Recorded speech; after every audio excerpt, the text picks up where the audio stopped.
सीता स्वयंवर। स्थान मिथिला नगरी का विशाल राजमहल। सुंदर तोरण द्वारों से सुसज्जित प्रांगण में स्वयंवर मंडप सजा हुआ है। चारों ओर रत्न जटित दीप जल रहे हैं। राजाओं और वीरों की गर्जनाएं वातावरण को गूंजायमान कर रही हैं। वीणाओं और शंखनाद से स्वयंवर का माहौल और भी पावन हो उठा है। राजा जनक गर्व और गंभीरता से खड़े हैं। सीता हल्की सी शर्म से और हल्की मुस्कान लिए अपने कक्ष से मंडप की ओर देख रही है।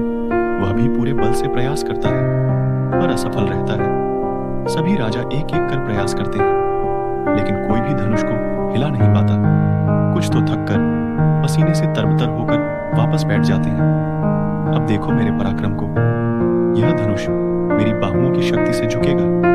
विश्वामित्र मुस्कुराते हुए, आशीर्वाद देते हुए, राम प्रणाम करते हुए धनुष के पास पहुंचते हैं। वे अपने दोनों हाथों से धनुष को स्पर्श करते हैं और एक क्षण के लिए आंखें बंद कर प्रभु का स्मरण करते हैं। फिर पूरी दृढ़ता और आत्मबल से धनुष को उठाते हैं। राजा जनक मंच के मध्य गर्व और गंभीरता से वह धनुष उठाने का प्रयास करता है लेकिन उसकी नसें तन जाती हैं।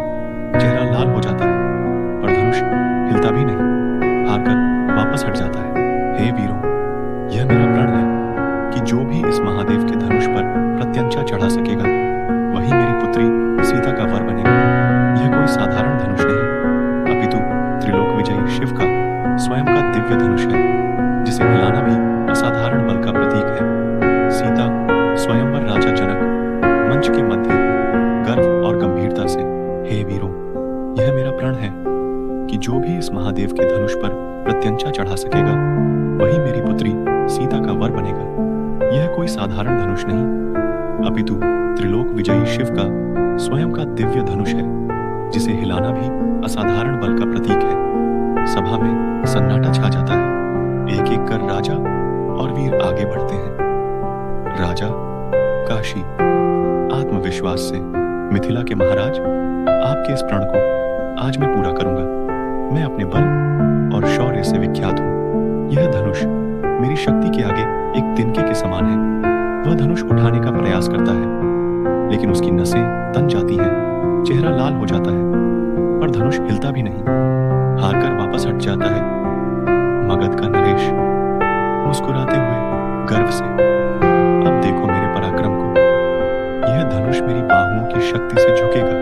वह भी पूरे बल से प्रयास करता है पर असफल रहता है। सभी राजा एक एक कर प्रयास करते हैं लेकिन कोई भी धनुष को हिला नहीं पाता। कुछ तो थक कर पसीने से तरबतर होकर वापस बैठ जाते हैं। मंच पर अचानक शांति छा जाती है। सभी निराश से दिखते हैं। तभी राम और लक्ष्मण मंच पर प्रवेश करते हैं। उनके चेहरे पर आत्मविश्वास की चमक है। राम धीरे से जनक की ओर बढ़ते हैं। राम नम्र और दृढ़ स्वर में, महाराज, प्रभु का आशीर्वाद और गुरुदेव विश्वामित्र का आदेश मेरे साथ है। मैं इस धनुष का भार सहने के लिए प्रस्तुत हूँ। राम धनुष के पास खड़े होते हैं। सभी की नजरें उन पर टिक जाती हैं। सीता के हृदय में एक अनजान मीठी सी आहट होती है। जनक और विश्वामित्र एक दूसरे की ओर अर्थपूर्ण दृष्टि से देखते हैं। विश्वामित्र मुस्कुराते हुए, आशीर्वाद देते हुए, वीरवर राम, आगे बढ़ो।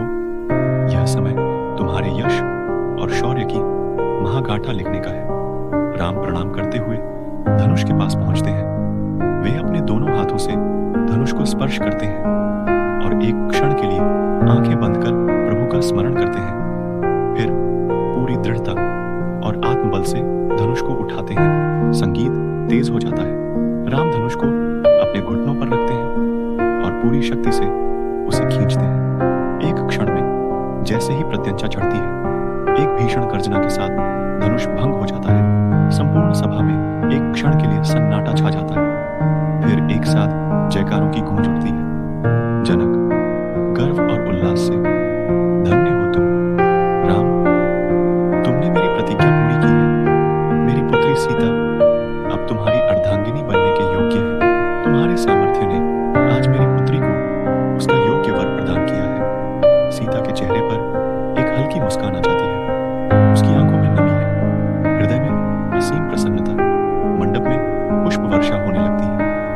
बाकी देवता भी अपने स्थान से राम का जय घोष करते हैं।